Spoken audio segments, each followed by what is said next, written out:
बिस्मिल्लाहिर्रहमानिर्रहीम। आज की इस वीडियो में हम रॉबर्ट ब्राउनिंग की एक पोएम माई लास्ट डचेस का लाइन बाय लाइन एनालिसिस करेंगे और देखेंगे कि ये पोएम कैसी है। टोटल इस पोएम की 56 लाइंस हैं और इसको हीरोइक कपलेट में लिखा गया है। ये एक ड्रामेटिक मोनोलॉग है। सबसे पहले देख लें कि ड्रामेटिक मोनोलॉग क्या होता है। ड्रामेटिक को आप जानते हैं कि जिसमें ड्रामा टाइप कुछ हो, ड्रामेटिक प्लॉट हो, करैक्टर हो या ड्रामेटिक स्पीच हो, उसमें कुछ ड्रामेटिक एलिमेंट हो, नेचुरल कन्फ्लिक्ट हो जैसे, या इमोशनल प्रेशर वगैरह हो, तो ये ड्रामेटिक था। मोनो का मतलब होता है एक और लॉग कन्वर्सेशन। ड्रामेटिक मोनोलॉग उसे कहते हैं जिसमें ड्रामेटिक कंडीशन प्रेजेंट हो और एक ही शख्स उसमें सारी कहानी बता रहा हो, उसका एक लिसनर मौजूद हो लेकिन वो हमेशा उस कहानी में खामोश रहे, तो ये ड्रामेटिक मोनोलॉग होता है। मज़ीद जब हम पोएम को पढ़ेंगे तो आपको इसकी अच्छे से समझ आ जाएगी ड्रामेटिक मोनोलॉग किसे कहते हैं। इससे पहले मैं रॉबर्ट ब्राउनिंग की लाइफ हिस्ट्री को अलग से डिस्कस कर चुका हूँ, तो आप वो देख सकते हैं। हम उस रॉबर्ट ब्राउनिंग की बजाय अब हम पोएम को स्टार्ट करते हैं। अच्छा, इस पोएम का थोड़ा सा स्टार्ट करने से पहले बैकग्राउंड देख लें कि ये किस तरह की है। इसमें एक डूक ऑफ फेरारा है इटली का, जिसकी पहली बीवी मर चुकी है और उससे एक काउंट का एनवॉय मिलने आया है, जिसको वो अपनी पहली बीवी के बारे में बताता है कि वो कैसी थी। कहानी को स्टार्ट करते हैं। That's my last duchess painted on the wall, looking as if she were alive, I call the piece a wonder, now Fra and doves hand work busily a day and there she stand. Situation कुछ यूँ है कि count का जो सफ़ीर है वो डूक के पास खड़ा है और डूक उसे अपने कमरे में अपनी डचेस किसे कहते हैं, डचेस कहते हैं काउंट जो इसकी वाइफ होती है, इसकी डूक की वाइफ को डचेस कहते हैं। तो वो एक तस्वीर की तरफ इशारा करते हुए कहता है कि that's my last duchess painted on the wall. उसको दीवार पर जो उसका नक्श बनाया गया, तस्वीर बनाई गई है, उसको देखने से ऐसे लगता है जैसे वो ज़िंदा है। ये एक खूबसूरत तस्वीर है। दैट पीस ए वंडर, ये एक बहुत ही उम्दा किस्म की तस्वीर बनी गई है जिसको फ्रॉप एंड डोल्फ्स के हैंड ने बनाया। फ्रॉप एंड डोल्फ्स वो पेंटर जिसने इस तस्वीर को पेंट किया था और उस पेंटर ने पूरा एक दिन मुशक्क़त की, उसके नतीजे में ये एक जो है मास्टरपीस हमारे सामने आया और इसी उसकी मेहनत के नतीजे में देयर शी स्टैंड्स। अब उससे मुखातिब होके कहता है, will it please you sit and look at her, क्या आप बैठेंगे और बैठ कर देखें उसे कि ये कैसा मास्टरपीस है। I said Frop and Dolls by design, for never read strangers like you that pictured countenance. The depth and passion of its earnest glance, but to myself they turned, since none put by the curtain I have drawn for you, but I. कहता है कि मैंने फ्रॉप and Dolph का नाम intentionally लिया। By design का मतलब deliberately, क्योंकि तुम जैसे जो स्ट्रेंजर लोग होते हैं ये इस तस्वीर के चेहरे को सही से पढ़ नहीं पाते, उनको गहराई और जज्बात जो इसकी नज़र में हैं, तस्वीर की निगाह में जो गहराई और जज्बात नज़र आ रहे हैं वो उसे पढ़ नहीं पाते, और फिर वो but to myself they turn, तो फिर वो मुझी से आके पूछते हैं कि ये इस कदर उम्दा तस्वीर कैसे वजूद में आई। और फिर वो अपने बारे में बताता है कि since none put by the curtain I have drawn for you, but I, कहता है कि इस कर्टन को यानी तस्वीर के सामने उसने एक पर्दा लगा के रखा हुआ है, तो इस पर्दे को मेरे सिवा कोई और साइड पे हटा के तस्वीर को नहीं देख सकता। ये सिर्फ मैं हूँ जो इस तस्वीर के सामने से पर्दा हटाकर तस्वीर दिखा सकता हूँ। And seemed as they would ask me if they durst how such a glance came there, so not the first are you to turn and ask, sir, that was not her husband's presence only, called the spot of joy into the duchess cheeks। कहता है कि जो भी इसे stranger आके इसको देखता है और हैरान हो जाता है कि इस कदर अर्नेस्ट ग्लांस में डेप्थ और पैशन कहाँ से आई, तो वो मुझ ही से पूछता है, दे would ask me if they dust, अगर उनमें इस कदर हिम्मत, और डस्ट का मतलब अगर वो डेयर कर सकें, अगर उनमें इस कदर हिम्मत हो कि वो मुझसे पूछ सकें, क्योंकि डूक है ना तो ऊंचे मर्तबे वाला आदमी है, अरिस्टोक्रेसी से है, तो अगर उनमें इस कदर हिम्मत हो कि वो पूछ सकें तो वो मुझ ही से पूछते हैं, पूछते नहीं हैं। यहाँ पे थोड़ा सा और देखिएगा, and seemed as they would ask me, और मुझे लगता है कि वो मुझी से पूछेंगे। उनमें अगर हिम्मत होती तो वो मुझसे पूछते, वो पूछ नहीं पाते, लेकिन मुझे पता है कि उनके दिमाग में क्या चल रहा होता है। इस तस्वीर की खूबसूरती को देखकर उनके जहन में यही चल रहा होता है। अगर वो पूछ सकते होते, उनमें इस कदर हिम्मत होती कि वो मुझसे पूछ सकें, तो वो मुझी से पूछते। How such a glance came there, so not the first are you to turn and ask. तो अगर वो पूछ सकते होते तो वो मुझे से पूछते, तुम पहले नहीं हो जो मुझसे ये सवाल कर रहे हो। अच्छा, यहाँ पे देखें कि उस सफ़ीर ने, उस एनवॉय ने सवाल भी नहीं किया कि यहाँ पे क्या है, ये खुद ही बता रहा है, ये खुद पढ़ रहा है उसके दिमाग को कि तुम्हारे दिमाग में भी यही चल रहा है, तुम भी मुझसे यही पूछोगे, क्योंकि दूसरे लोग भी मुझसे यही पूछने की कोशिश करते हैं। Sir that was at her husband presence only. तो अब ये रीज़न बताता है उसकी स्माइल के पीछे क्या रीज़न है। Called the spot of Joy into the duchess cheeks. कहता है कि ये सिर्फ हो सकता है तुम्हें लग रहा हो कि ये उसके हस्बैंड की प्रेजेंस की वजह से उस पे चेहरे पर इस कदर मुस्कुराहट आई हुई है, उसकी आंखों में इस कदर पैशन और डेप्थ नज़र आ रही है और उसके चेहरे पर जो मुस्कुराहट नज़र आ रही है। लेकिन ऐसी बात नहीं है, ये सिर्फ उसके हस्बैंड की प्रेजेंस की वजह से नहीं होता था। ये जो स्पॉट ऑफ जॉय तुम्हें नज़र आ रहा है, ये जो ब्लश नज़र आ रही है उसकी चीक्स में, डचेस की चीक्स में, तो ये सिर्फ यूँ ना था कि मेरी वजह से ही होता हो। अब अगली लाइंस में ये कहानी बताता है कि ये कैसे आ सकती है, इसके चेहरे पे कैसे आई होगी। Perhaps Fra Pandolf chanced to say. अच्छा, यहाँ पे देखें कि उसने फ्रॉप एंड डोल्फ का कहा था कि मैंने डेलिबरेटली ज़िक्र किया। डेलिबरेटली उसने इसलिए ज़िक्र किया था कि एक तो ये वाक़या जो नीचे बताने जा रहा है, और दूसरा उसकी महारत को दिखाने के लिए उसने किया था। Perhaps Frappendorf chanced to say, her mental lapse over my lady's wrist too much. Oh, paint must never hope to reproduce the faint half flush that dies along her thought. Such stuff was courtesy, she thought, and cause enough for calling up the spot of joy. In lines में देखें कि कहता है, फ्रॉप and Dolph जब बैठा हुआ था तो उसने सीन देखिएगा कि उसने उसको कहा होगा। अच्छा, पुराने ज़माने में जब ये कोई पेंटर बैठ के तस्वीर बनाया करता था तो वो सामने मॉडल को रखा करता था। अब तो यह है कि मोबाइल वगैरह में तस्वीर होती है तो उसको देख के पेंटिंग बना ली जाती है, लेकिन पहले वो, मुझे गालिब का शेर याद आता है कि सीखे हैं हम माहरूखों के लिए मुसव्वरी, तकरीब कुछ तो बहरे मुलाकात चाहिए, कि एक माहरूख हमारे सामने आकर बैठेगा तो हम उसे देखकर तस्वीर बनाएंगे, इसीलिए हमने मुसव्वरी सीखी है। तो यहाँ पे पेंटर की बात करते हुए कहता है कि पेंटर उसके सामने बैठा मेरी डचेस के, और फिर उसने देखकर पेंटिंग बनाना शुरू की उस डचेस को, और शायद उसने पेंटिंग बनाते हुए उसे मौका मिला हो, चांस टू से, शायद उसने यूँ कहा हो कि जो उसका मेंटल कहते हैं जो लिबास होता है, जो कुबा होती है, क्लॉक, शायद कि तुम्हारी जो ये लिबास है ये तुम्हारी रिस्ट को टू मच कवर कर रहा है। यानी होता है ना कि जब मुसव्विर बैठा हो तो वो कहता है कि आप थोड़ा सा इधर झुकें या इधर झुकें या सामने आएँ या थोड़ा सा एक्सप्रेशन को इस तरह करें या इधर से कपड़े ठीक करें, तो शायद उसने उसको रिस्ट से मेंटल हटाने का कहा हो, या शायद उसने ये कहा हो, Paint must never hope to reproduce the faint half flush that dies along her throat. या उसने ये कहा हो कि तुम्हारे हुस्न की ये जो खूबसूरती है शायद मैं इसे कभी पेंट ना कर पाऊँ, यानी तारीफ़ की हो। Such stuff was courtesy. ये एक उसकी गुड मैनर्स थे उस पेंटर के, she thought, मेरी वाइफ को लगता है, और ये रीज़न इनफ थी and cause enough for calling up the spot of Joy.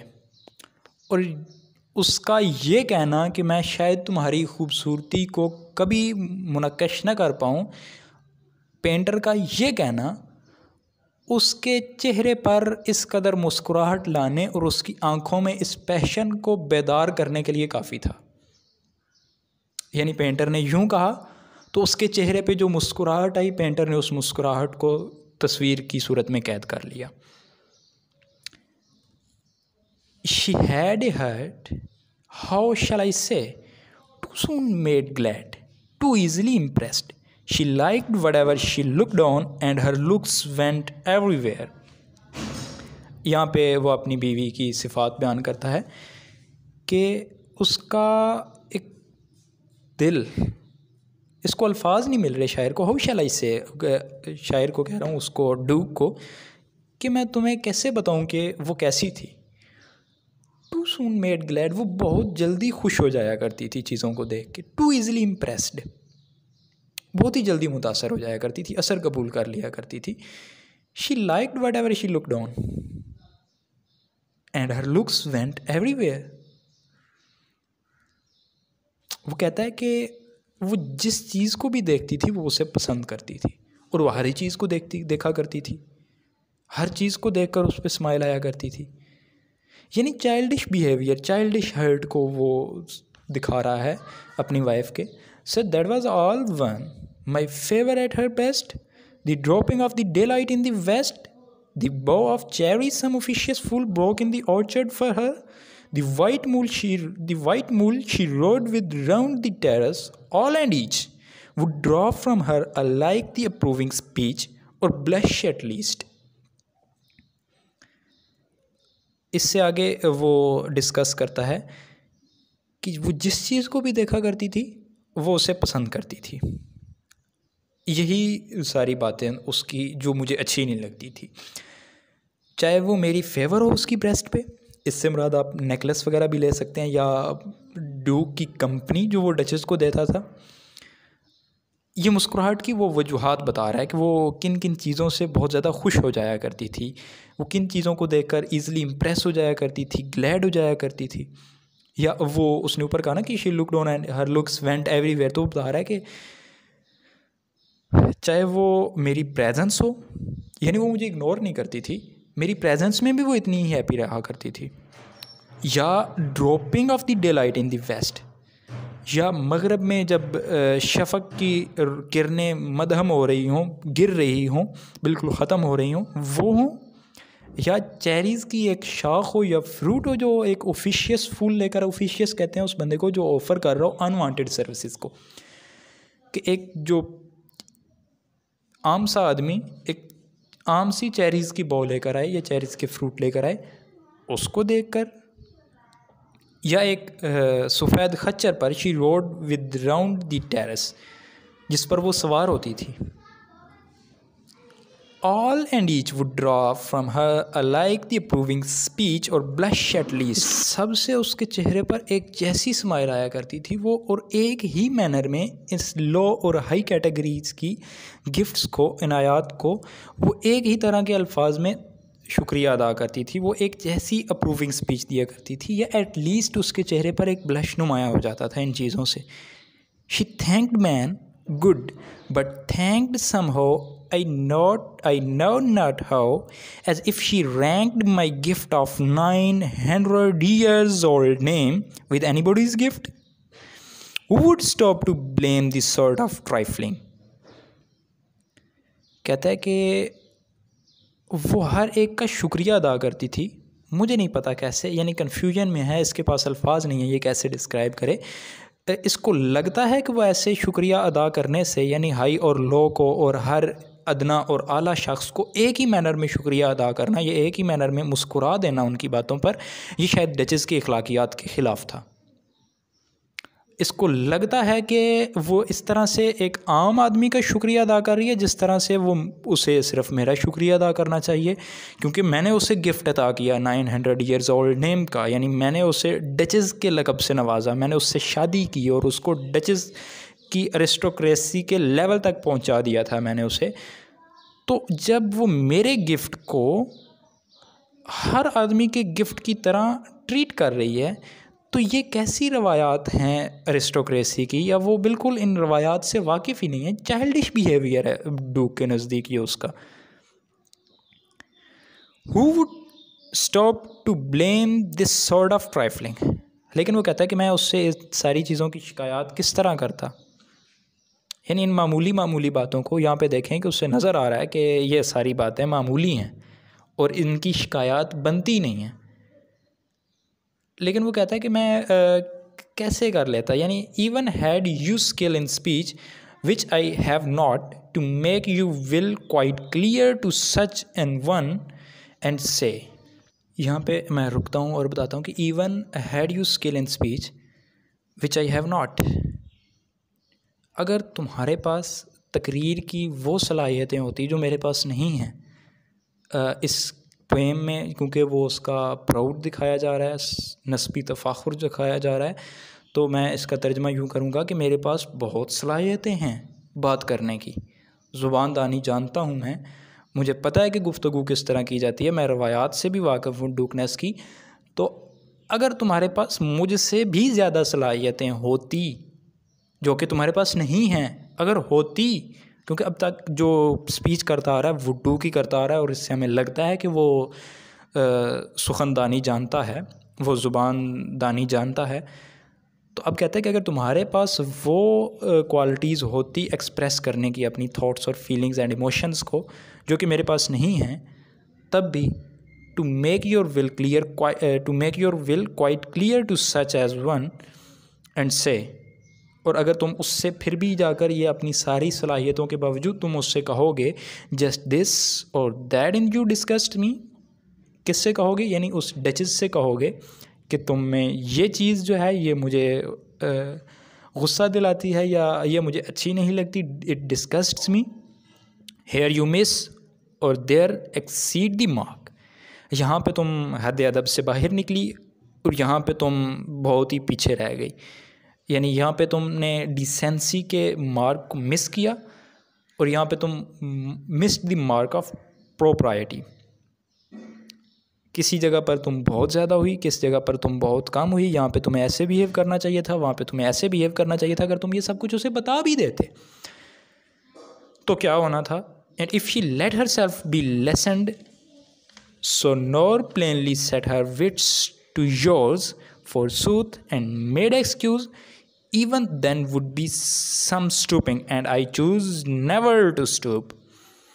वो कहता है कि अगर हम ये सब उसे बता देते, अगर मैं उसे ये सब कह भी देता कि तुम्हारा इस तरह सब के सामने मुस्कुराना या सब के साथ एक जैसा मुस्कुराहट और अखलाकियात के साथ पेश आना मुझे अच्छा नहीं लगता, तो क्या उसका नतीजा होता, या तो वो मेरी बात को मान लेती, ख़ुद को समझा लेती, या ये होता कि वो मेरी बात को ना मानती और आगे से कोई एक्सक्यूज़ देती कि क्योंकि इसने मुझे ये चीज़ दी तो इस वजह से मैं इस तरह मुस्कुराई, या क्योंकि ये हुआ तो इस वजह से ये हुआ, इस तरह की बात करती।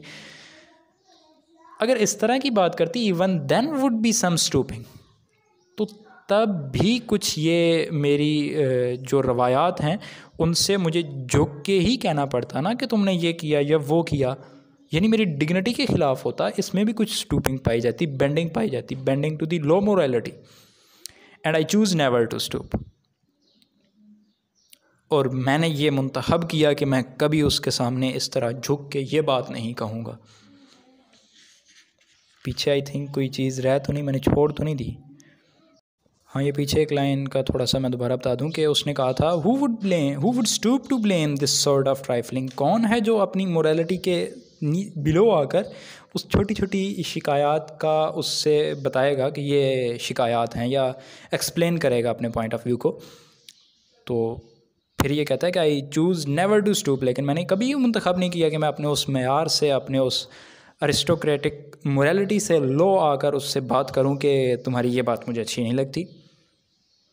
अगली लाइंस देखिए, oh sir she smiled no doubt whenever I passed her, कहता है कि वो मुझे बिल्कुल भी इग्नोर नहीं किया करती थी, जब कभी भी मैं उसके पास से गुज़रता वो मुस्कुरा देती, वो इसी तरह से मुस्कुरा देती। लेकिन मसला क्या था, मसला ये था कि but who passed without much the same smile, लेकिन ऐसा कौन था जो वहाँ से गुज़रता उसके पास से और वह ऐसी ही स्माइल पास ना किया करती, या उससे ऐसे ही खुशी ना हुआ करती। दिस ग्रू, ये बढ़ता चला गया, मेरी टेंशन बढ़ती चली गई, मेरी बर्दाश्त ख़त्म होती चली गई, ये सब बढ़ता चला गया और मेरी बर्दाश्त से बाहर होता चला गया। फिर क्या हुआ, I gave commands then all smiles stopped together. कितनी भयानक लाइन है ये। वो कहता है कि फिर मैंने हुक्म दिया और सारी की सारी मुस्कुराहटें तहस नहस हो गई। क्या हुक्म था ये डचेस की मौत का हुक्म इसने जारी किया। उसको ये बात पसंद नहीं आ रही थी कि उसकी डचेस, उसकी वाइफ मुस्कुराए, और उसने फिर एक हुक्म दिया कि उसकी कत्ल कर दिया जाए इस वाइफ को। देयर शी स्टैंड, तो यहाँ पे ये खड़ी है तस्वीर में, एज ए फलाइव, जैसे ये ज़िंदा हो। आगे उससे कहता है, उस एनवॉय से काउंट के, will you please rise, we will meet the company below. Then I repeat, the Count Master's known munificence is ample warrant that no just pretense of mine for dowry will be disallowed.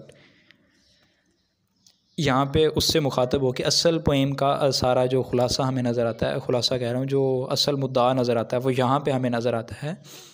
असल चीज़ जो नज़र आती है कि ये poem का background क्या था। काउंट के एनवॉय से कहता है कि आप क्या यहाँ से प्लीज़ उठेंगे। We will meet the company below, जो नीचे काउंट और उसकी बेटी इंतज़ार कर रही है और चंद दीगर मेहमान हैं, हम वहाँ पे उनके साथ मिलेंगे। ये सीढ़ियों पे खड़े हैं, कमरे को देख रहे हैं, नीचे काउंट और उसकी बेटी खड़ी हैं, जिसका काउंट की बेटी की शादी इस डूक से होनी है, और ये सफ़ीर इससे मिलने आया हुआ था जिससे ये बात कर रहा था। तो अब उस सफ़ीर से मुखातिब होकर कह रहा है कि क्या आप उठेंगे और हम नीचे मिलते हैं जाके। आई रिपीट, ये इस बात को ये पहले कह चुका है, इसलिए यहाँ पे रिपीट की बात आई है कि जो तुम्हारा काउंट है, the count your master's known munificence is ample warrant that no just pretence of mine for dowry will be disallowed. कहता है कि तुम्हारी जो काउंट है, जो तुम्हारा मास्टर है, उसकी वर्ल्ड फेमस सखावत जो है, मुनिफिसेंस कहते हैं सखावत को, इज़ एम्पल काफ़ी है, वारंट गारंटी ज़मानत के तौर पर मेरे लिए काफ़ी है कि that no just प्रीटेंस expectation of mine for dowry will be disallowed. तुम्हारे जो मास्टर है, तुम्हारा जो काउंट है, उसकी मशहूर ज़माना सखावत इस बात की ज़ामन है और इस बात की ज़मानत देने के लिए काफ़ी है कि मेरी जो एक्सपेक्टेशंस हैं डाउरी को लेकर, जहेज़ को लेकर, तुम उन्हें मना नहीं करोगे, वो रोकी नहीं जाएंगी। Will be of mine will not be disallowed. आगे कहता है, अच्छा यहाँ पे आप उसकी अखलाकियात को देख लें कि उसकी अखलाकियात ये थी कि रवायात को देखें, कितनी रवायात का कार बांधा है कि उसको लगता था कि बीवी को आकर अपनी सोच बताना और अपने रवायात सिखाना जो है वो उसकी डिग्निटी के ख़िलाफ़ है। लेकिन यहाँ पे वो कह रहा है कि डौरी मांगना उसके लिए कोई रवायात के ख़िलाफ़ नहीं है, या कोई उसकी ये डिग्निटी पे या उसकी शान व शौकत पे कोई हर्फ नहीं आता ये मांगने से।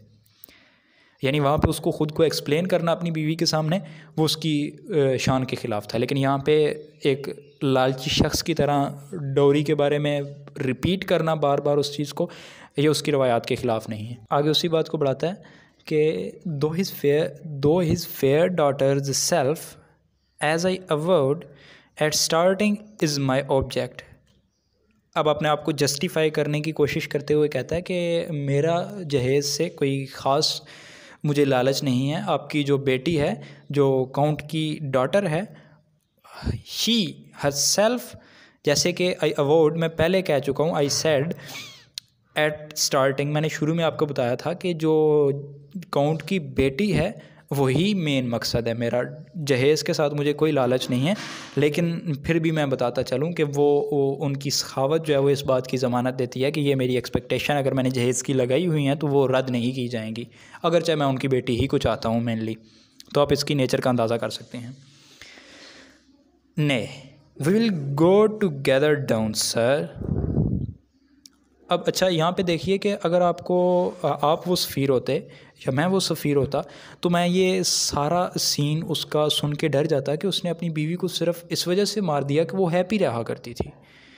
यानी इससे ये बर्दाश्त नहीं हुआ कि उसकी बीवी डूबते हुए सूरज को देखकर खुश हो, उसकी प्रेजेंस में खुश हो, उसके साथ जो है घोड़े पे सवार होकर या घोड़े पे वो चक्कर लेकर खुश हो सकता है उसे हॉर्स राइडिंग पसंद हो। अगर इस बात से वो खुश होती है तो इसकी जेलसी ऑफ हैप्पीनेस ने उसकी बीवी को कत्ल कर दिया। तो अगर कोई ये बात बंदा बताए तो बंदा एक दफ़ा सुन के सकते में आ जाता है। और मैं तो इस लाइन की भी इंटरप्रिटेशन यूँ ही करूँगा जैसे ऊपर हमने पढ़ी थी, there she stands as if alive will it please you rise. यहाँ पे मुझे तो लगता है ये जो सफ़ीर है ये सकते में आ गया होगा ये सारी सुन के, तभी उसे कह रहा है कि आप प्लीज़ उठिए। ये सारा किस्सा सुनाने के बाद वो उसे कहता है कि उठिए। इससे लगता है कि वो बिल्कुल ऐसे साकिन हो गया होगा अपनी जगह पे। और अगली लाइंस में यहाँ पे जो मुझे देख के आया कि at start nay we will go together down sir, नहीं हम मिलकर नीचे जाएंगे अजीज़ दोस्त। तो ये क्यों कह रहा है? मुझे लगता है कि वो शायद ये सारा सुनने के बाद चाहता होगा कि वो जाके उस काउंट को बताए कि वो अपनी बेटी इस पागल के आदमी के हाथ ना दे, लेकिन ये उससे न रोकता है, नहीं तुम अकेले नहीं जाओगे, we will go together down sir, हम मिलकर नीचे जाएंगे। जाते हुए उसे क्या कहता है? Notice Neptune, Neptune god of sea, though taming a sea horse throw a thought a rarity which Claus of Innsbruck cast in bronze for me. एक अपना और मास्टरपीस दिखाता है, तस्वीरी मास्टरपीस, कि ये देखो क्लास ऑफ इंसबर्ग एक पेंटर का नाम है जिसने ये ब्रॉन्ज़ का मुजस्समा बनाया है जिसमें नेपच्यून यानी गॉड ऑफ सी एक सी हॉर्स को सिधा रहे हैं, उसको टेम। तो यहाँ पे इस पोएम का इख्तिताम होता है, ये पोएम ख़त्म होती है। इस सारी पोएम को देखिए, टोटल इसकी 56 लाइन्स हैं, लेकिन 56 लाइनों में ही ब्राउनिंग ने पूरी उसकी थॉट और परसेप्शन को हमें दिखाया है, उनकी पूरी पिछली लाइफ को दिखाया है और उसके 16th सेंचुरी के एक नोबल मैन को दिखाया है जो कि एक खबती शख्स है। ब्राउनिंग का यही खासा है कि वो अजीबो-गरीब तरह के टाइप के, मतलब कि अजीबो-गरीब सिचुएशन लेंगे और फिर सोल डाइसेक्शन करके उसके माइंड को दिखाएंगे। अब आयरनी देखें कि वो बता रहा है अपनी वाइफ डचेस के बारे में, एक और तरह का परसेप्शन देने की कोशिश कर रहा है, लेकिन उसकी सारी बातें सुन के हमें डचेस का किस तरह का परसेप्शन जहन में आ रहा है और उसकी शख्सियत खुद किस तरह वाज़े हो रही है, ये ब्राउनिंग का कमाल है। आप उसकी लाइनों में देखें तो उसकी लाइनों में जगह जगह आपको उसकी अना, गरूर और उसका हसब नसब जो बुलंद है और अपनी रवायात से चिपटे रहने का वो दिखाता है, हालांकि वो किसी तरह की रवायात का कारबंद नहीं है। उसने किस कदर बेरहमी से अपनी वाइफ को मारा और किस बात से मारा, कितनी मामूली सी बात थी ना कि वो हर शख्स का शुक्रिया अदा करती है, लो और जो हाई बंदा है उसको इक्वल कंसिडर करती है, लेकिन इसकी अना और गुरूर देखिए हर जगह पे नज़र आएगा आपको। फॉर एग्जांपल जैसे वो कहता है कि इस पर्दे को मेरे अलावा कोई और नहीं हटा सकता, तो यहाँ पे उसकी मैं देखिए बट आए सिर्फ मैं हटा सकता हूँ जो इस पर्दे को। और फिर आगे देखिए कि वो कहता है कि कोई शख्स मुझसे ये सवाल करने की जुर्रत नहीं कर सकता कि इसके चेहरे पर ये मुस्कुराहट क्यों कर है। तो यहाँ पे उसकी देखिए कि वो किस कदर उसका गरूर छलकता हुआ नज़र आता है। फिर देखिए कि वो कहता है कि मैंने अपनी वाइफ को my gift of 900 years old name, मैंने अपनी वाइफ को 900 साला हसब दिया, अपना उसको नसब अता किया, उसको डचेस के मर्तबे पे पहुंचाया उससे शादी करके। तो यहाँ पे देखें कि वो एक मलकियत की तरह भी ट्रीट कर रहा है और एक जैसे उसने बहुत बड़ा एहसान किया हो उसको ये देखकर। अब उसका नस्बी तफाखुर यहाँ पे देखें किस कदर आया होकर सामने आता है। और आगे की लाइनों में देखें तो वो कहता है कि मैं अपने आप को I choose never to stoop, ये मेरी डिग्निटी, ये मेरी शान, मेरी शौकत, मेरी रवायात और मेरे अखलाकियात के ख़िलाफ़ था कि मैं अपने आप को उसके सामने एक्सप्लेन करूँ, उससे ये बताऊँ कि ये बात मुझे बुरी लगती है। यहाँ पे इसकी थोड़ा सा खिबतपना देखिए, एक किस तरह की जहनीत का आदमी है। इसकी जहनीत, मेन चीज़ जिसको रॉबर्ट ब्राउनिंग ट्रीट करते हैं वो सोल डाइसेक्शन है, साइको एनालिसिस है सोल का, थॉट्स का, इमोशंस का। तो यहाँ पे इस पोएम्स में बड़ी खूबसूरती के साथ वो सारी चीज़ें वाज़ा की गई हैं। उसकी रवायात किस तरह की फरसूदा हैं, वो किस तरह का ऑर्थोडॉक्स पर्सनैलिटी का हामिल शख्स बंदा है, वो आपको नज़र आ रहा है। I gave commands then all smiles stopped together. यहाँ पे देखिए कि किस बेरहमी के साथ उसने कत्ल किया और उस कत्ल के बाद भी उसे कुछ बुरा महसूस नहीं हो रहा और वो आराम से कहता है there she stands as if alive, जैसे वो बेपरवाह हो उसकी मौत से, जैसे उसको कोई गम ही ना हो, जैसे वो सेटिस्फाई हो कि उसने बहुत अच्छा किया है। वो एक तस्वीर को तो अप्रिशिएट कर रहा है कि ये बहुत अच्छी है, स्टार्टिंग की लाइंस देखें, लेकिन वो उसने कभी अपनी वाइफ को समझा ही नहीं, उसकी लाइफ को कभी अप्रिशिएट नहीं किया। जब वो आखिर में फिर एक दफ़ा तस्वीर का जिक्र करता है, एक और जो अपना उसके पास मास्टरपीस सेव है उसका वो जिक्र करता है, तो आप देखें कि इसके नज़दीक एक वाइफ और उसकी तस्वीर दोनों मलकियत की तरह हैं। यानी उसकी मुस्कुराहट क्योंकि मेरे हुक्म के ताबे ना थी, इसलिए मैंने कमांड दी और सारी मुस्कुराहटें खामोश हो गई। इसका क्या मतलब है कि वो एक वुमेन को एक प्रॉपर्टी की तरह समझ रहा है। जैसे एक तस्वीर को अपनी प्रॉपर्टी की तरह समझ के उसके सामने पर्दा लगा के रख रहा है, वैसे ही वो उस वुमेन्स की लाइफ को भी ऐसे ही ट्रीट करना चाहता था। और देखिए कि डॉरी के लिए जब वो दोबारा से मांग रहा है, उसके लिए आई रिपीट कह के दोबारा कह रहा है कि मैं जो एक्सपेक्टेशन है वो रद्द नहीं जाएंगी। तो यहाँ से देखें कि राइटर जो है, ब्राउनिंग जो है, हमें मौका देता है कि उस शख्स के मतलब हम अपना नज़रिया कायम करें। और मेरा नज़रिया जो यहाँ पे समझ में आती है मुझे कि उसके नज़दीक रवायात कोई अहम नहीं है। यानी अगर वो रवायात का हामी शख्स होता तो वो इधर भी डॉरी के मामले में भी रवायात को बरकरार रखता, इसकी बात ही ना छेड़ता। लेकिन जैसे वो उसकी वाइफ की हैप्पीनेस से जेलसी फील करता हो, जैसे वो किसी को खुश ही ना देख सकता हो, एक पागल खिबती टाइप आदमी जिसने सिर्फ बीवी को इस वजह से कत्ल किया कि वो खुश रहती थी, वो हर चीज़ पे स्माइल पास किया करती थी, सिर्फ इस वजह से। हो सकता है कि उस स्माइल पास करना उसकी हैबिट हो। आगे देखें तो दोबारा वो नेपच्यून का जिक्र करता है कि ये सी हॉर्स जो है टेम कर रहा है नेपच्यून उसे। तो यहाँ पे मलकियती गरूर आपको नज़र आएगा उसका। रॉबर्ट ब्राउनिंग जो इन्होंने पेंटर्स का जिक्र किया, क्लास ऑफ इंसबर्ग और पीछे दूसरे का पेंडोल्फ का, तो ये दोनों वाकई ही रियलिटी में रेनेसेंस में एग्जिस्ट करते थे। ब्राउनिंग जो था इसने कम्प्लीटली स्टडी किया हुआ था इटालियन रेनेसेंस को, और ये तारीख़ से मुकम्मल तौर पर आगाह शख्स था। इसकी पोएम्स में थोड़ी सी जो ऑब्सक्योर, खैर वो हम अलग से वीडियो में डिस्कस करेंगे, इसमें नहीं डिस्कस करना चाहता मैं। तो यूँ ये पोएम तमाम हुई। होप्स हो कि आपको समझ आई होगी। Thanks for watching.